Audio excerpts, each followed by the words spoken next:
Крим є нашою землею, Крим є нашою територією.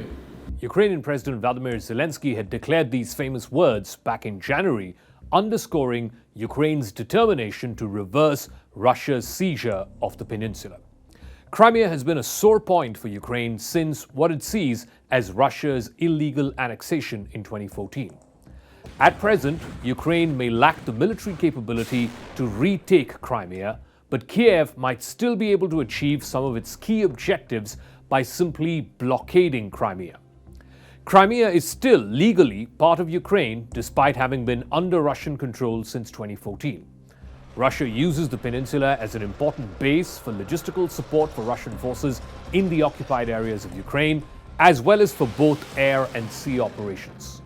Crimea also hosts Sevastopol, which is the biggest commercial and military port in the Black Sea. On Crux Decode, can Ukraine militarily retake Crimea back from Russia? Will the status of Crimea be a deal breaker for any future ceasefire between Russia and Ukraine? And why is this small peninsula, which is about a third of the size of Switzerland, so important for both Kyiv and Moscow?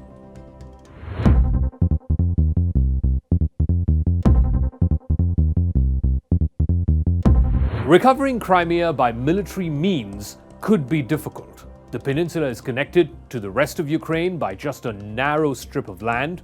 Russian forces in Crimea can fortify it anytime. Also, Ukraine lacks substantial amphibious assault capabilities.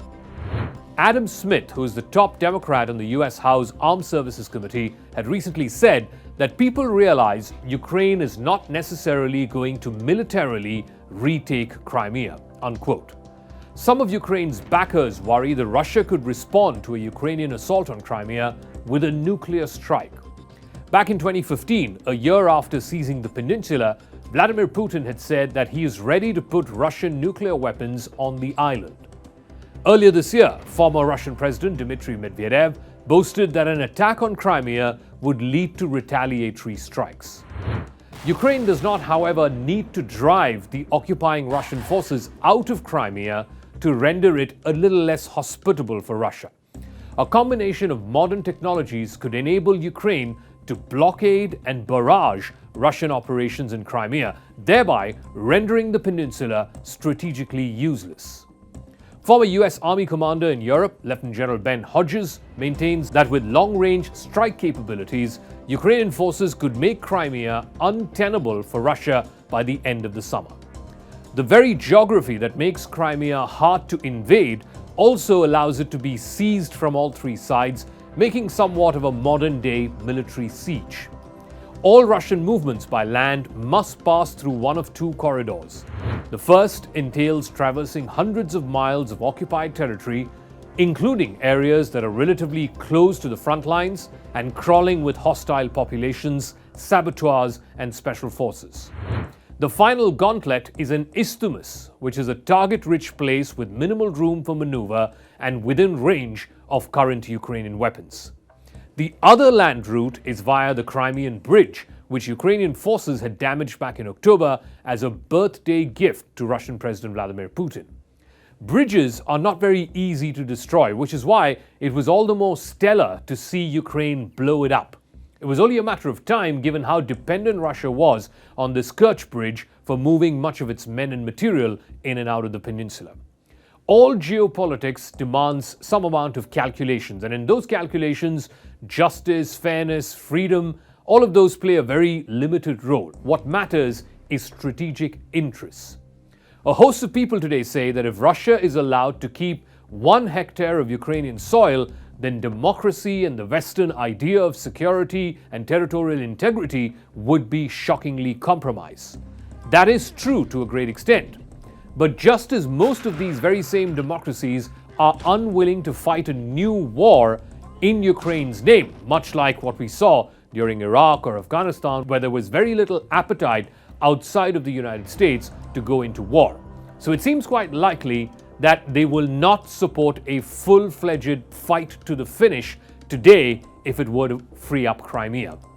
That is ugly, That is not the desirable truth, but that is the reality which cannot be reversed. And it's not restricted to just differences between Kyiv or its Western partners or appetite running low in Europe. Clear differences are also emerging within the Ukrainian government on whether or not Ukraine should make the reconquest of Crimea a non-negotiable point. There is one school within the Zelensky government which believes it should be prepared to trade at least provisional Russian control of Crimea for concessions elsewhere. They also believe that Crimea can be a bargaining chip in overall negotiations between Russia and Ukraine as and when they would happen.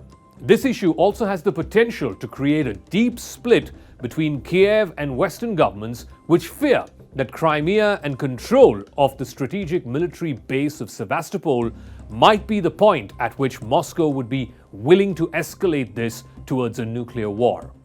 The question is becoming more urgent as Ukraine prepares for a summer offensive that could potentially allow it to cut the only land route between Russia and Crimea. But it's not just within Zelensky's government. The Ukrainian president would have a very great time and difficulty in supporting a ceasefire by leaving Crimea in Russian hands. Not only would this face strong opposition from hardline nationalists in the Ukraine, but also from the Ukrainian military and, in general, the Ukrainian people, because over the last year plus, the Ukrainian government has helped foster a general public mood that not an inch of Ukrainian territory must be ceded to Russia. Zelensky has rallied the country of 40 million people, saying that this war is one that is going to define Ukraine's future and its very existence. It is hard to climb down from that position without resolving the ultimate question of Crimea's position in a post-war Ukraine. Former journalist and hardline nationalist politician and one of Zelensky's close aides, Mikhailo Podolyak, has ruled out any compromise with Russia when it comes to Crimea. He said, and I quote, "Could there be talks about a diplomatic way out of Crimea? Yes, of course. It starts with Moscow withdrawing those troops today. Then we can wait a day or two or three while those troops leave together with the Russian inhabitants." Unquote. Now, some Ukrainians are even willing to take this one step further. They want that after Russia leaves all Ukrainian territory, including Crimea, negotiations should be about Russian compensation to Ukraine and punishment for war crimes, along with the creation of a 100-kilometer demilitarized zone which will be on the Russian side of the border. He also raised another issue of crucial importance to Ukraine's recovery of territories that were controlled by Russia since 2014, that is Crimea and other places. Also the fate of the populations there, much of whom have historically identified with Russia and are Russian-speaking. So it boils down to this: how easily can Zelensky and his government climb down from the public position that not an inch of land will be conceded to Russia?